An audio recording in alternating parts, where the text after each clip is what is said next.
This is going to be an example of why you don't want to be in a hurry to close things up when you're doing a transmission fluid change. I took the end off of this transmission cooler hose an hour ago. Put a pan down here, and the pan was empty. Now it's been dripping like this for an hour. So what I'm going to do is I'm just leave this, and we're going to come back and take another look at this tomorrow morning. The same goes for the valve body. We're going to put a pan under the valve body right now. It's already been draining for an hour into this bucket. We'll put a pan under, and we'll come back tomorrow morning and see if anything else drips out of the bottom of the transmission. There you go. It's 5 p.m. and I'm headed home. Notice the drip has started to slow down. It's 5 o'clock. So to see exactly how much we're going to get overnight, I'm going to change out the pan. We'll just push this one out of the way and move that one underneath. I'm back. It's the next day. We're going to take a look at this. This is what dripped out of that transmission cooler line since yesterday at 5 p.m. And that was well after an hour that I removed it. This is what dripped out before 5 o'clock. Isn't that amazing? How much of this fluid just came out of the transmission cooler and the bottom of the radiator? Now let's take a look at what came out of the valve body since 5 o'clock last night. That's significant. Now, I've seen a lot more come out, but I think this gives you a pretty good idea why when I do a transmission service, I try to do it at the end of the day and finish it the next. When I do a transmission service, I like to take a little bit of time and kind of analyze what came out of the transmission and what might be inside the transmission. I'm going to do this with the 4.5 here, being that this transmission is 54 years old. This is absolutely amazing.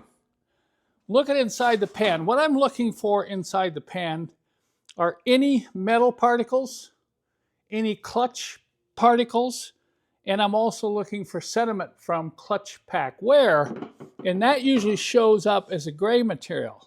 And you'll take your fingers and you'll wipe like this and they'll be all gray. Now there's a little bit there, but look at the condition of this pan. The other thing is you can check the gasket, and this will tell you how long this gasket has been on here. Look at that. Look at how soft and pliable that is. So here's another indication that this vehicle, I think, has been well maintained over the years. You want to check the filter, particularly the backside, because this sits up in here. A lot of sediment can come on the backside of the filter. And this one is really clean, and I think probably this had a transmission service before it was parked a number of years ago. Always replace these transmission cooler hoses. This one's not bad. Most of them are cracked. And if you lose one of these going down the road, you'll have no indication. You'll pump all the transmission fluid out onto the road, and pretty soon the transmission will just disengage while you're going down the road, and you may permanently damage it. And then finally, I take some of the fluid, put it in a flat pan, and let it sit. This is sat overnight. And what I'm doing here is I'm panning for silver. I'm looking for silver particles, very fine silver particles. This would let me know there's probably some problems with gear wear or some other metallic wear inside the transmission. But after looking at this right here, man, this one passes with flying colors. I'm going to install a new filter, new gasket, and we're going to install new transcooler hoses. So I just completed the reverse band adjustment. There's one other thing I want to check. There's a control rod here with a lever. You want to double check and make sure that bushing up top, it's really hard to see, but grab a hold of this and see if that bushing is shot. You'll have to remove this and replace the bushing. And then over on the other side of the transmission, you're going to want to check the bushing for the shift rod. And I'm reaching up in here, grabbing the shift rod and checking for play. The bushing looks okay. I may eventually change it just because it's old. I didn't show you the drain procedure and pan removal on this. It's very straightforward. You notice this is where you drain the fluid and there is no other plug. Just remember, when you drain the fluid out, you still got about 3/4 of an inch of fluid in the pan, so you have to be very careful when you lower it down. And when you get the filter in and get the new pan gasket up there, get that tightened up, you're going to have to reattach this fill tube. Just remember, and this is very important, when you put this banjo bolt in, you have 2 washers, one on each side. And these are usually supplied in the filter kit. If you forget one of those sealing washers, you're going to have a big leak. And then you can go ahead and snug this down and tighten it. I know some of you will want to know the torque. I prefer a different method. I prefer the feel method, and I'll explain why. What I want to do is I want to seat these copper rings. And by seating them, this is what I do. Now I come down and I tighten them and I back them up. And I tighten it again and I back it up. I do this about 4 or 5 times. And then on the final one, I tighten it down like that. And by doing that, if there's any imperfections in either the banjo bolt or the tube surfaces, by rotating back and forth, you're going to seat that copper in tightly and you will not have any leaks here. I'm getting close to being able to lower the car down and refill the transmission, but there's one more thing I want to do. I need to replace these flexible transmission cooler hoses. I was having a very difficult time trying to get the fitting started, and even when I took the new hose, I couldn't get it started, not safely. So I just want to share with you this little tip here. I created a thread chaser. I cut off the nut on one of the old hoses. You can see I used a cutoff wheel to cut 4 notches in, and then I was able to run this on. And I did it 2 or 3 times with a ratcheting box wrench.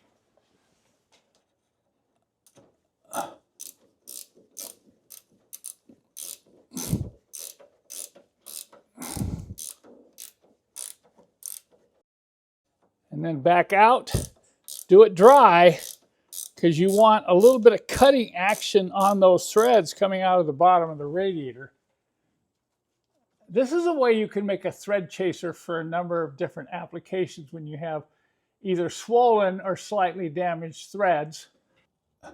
Now you can see after chasing those threads, I can get this started. And even if you get started by hand, when you go to tighten it down with a wrench, if you feel any binding, you stop. You do not want to cross thread these threads here. You'll end up having to find a new radiator.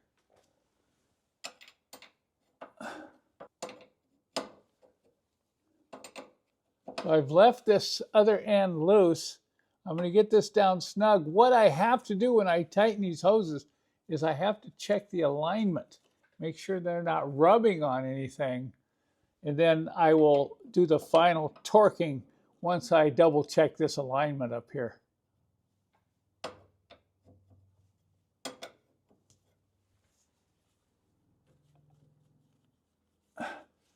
You see it's rubbing on the hose a little bit, so I'm going to loosen it up and just twist it a little bit like that. And then I'll retighten it.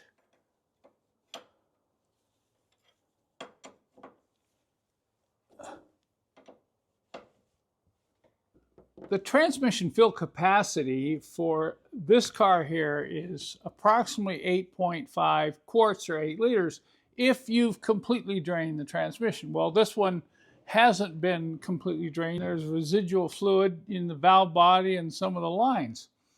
This is where you fill it, through this small tube.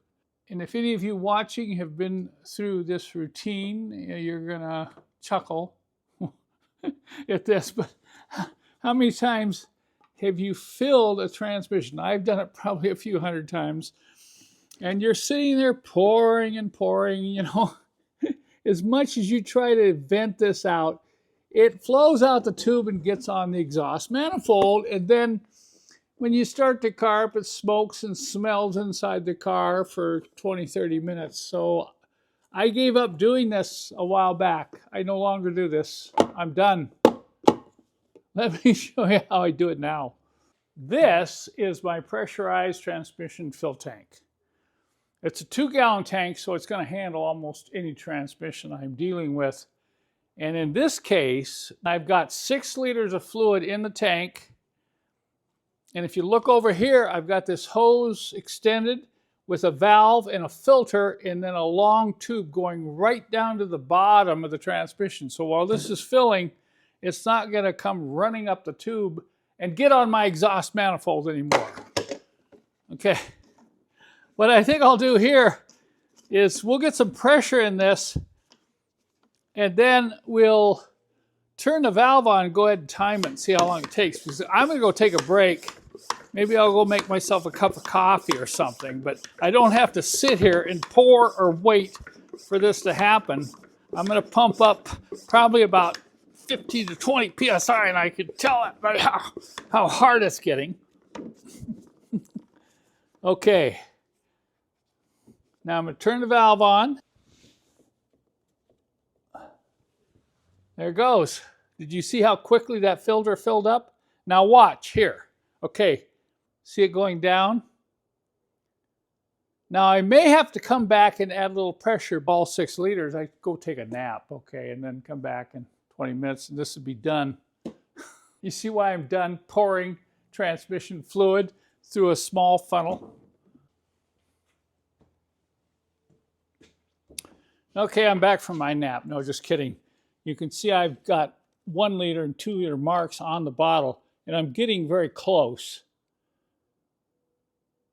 Now I can say if you wanted to speed this up, you could sit here and pump it 2 or 3 times and really get the pressure built up. It'll flow a lot faster, but I prefer just letting it go and go do something else. Don't waste your time. Okay, we're going to shut it off now. And then there's a pressure release over here. And you can hear the pressure going out. The tank is empty. You'll actually hear it gurgling if you're somewhere else in your garage or shop. And I can turn the valve off. And when I pull the line off, I am going to get some drips. I don't want to get it on the manifold, so I'm going to have a rag down here. So when this comes out of the tube, it goes into the rag just like that. And then when I store this tank, I usually wrap up the tubing in a plastic bag so it's ready for the next use. I'm sure some of you are wondering, well, why only 6 liters? I thought you said this takes 8 liters. Well, the problem is you've got to start the engine and let it flow through the valve body, the torque converter, and get it stabilized before you top it off. If you just dump 8 liters in there, you can overflow out the vent. So I recommend 6 liters. We're going to get the car down outside. We're going to run it for a while, and then we'll check it in park with the engine running. And since it's cold, we'll just bring it up to the low mark and drive it for a while and then recheck. And then finally, if some of you are wondering about what transmission fluid I use in these old cars, I only use Dexron 3. And I know you're going to say, well, where do you get it? You can Google that. And if you don't agree with me on only using Dexron 3, that's fine. That's your call. It's your car. This is my fluid of preference. There's a number of reasons why, and you can also Google that. If you want to understand better the difference in fluids, don't let somebody tell you, oh, just put 134 in there, you know, it's going to be fine. I love these comments I see online. Somebody says, hey, buddy, I used Walmart 30 weight engine oil and my engine's running great. It works great. If you're going to critically think through that, you're going to realize, well, he doesn't know how good it's going to work, you know, a year from now. And I believe it's the same with transmission fluid. You can throw anything in there you want and your transmission is going to shift. I know I sound a little opinionated about Dexron 3 for these old transmissions, and rightfully so. I can have whatever opinion I want since this baby here is my car.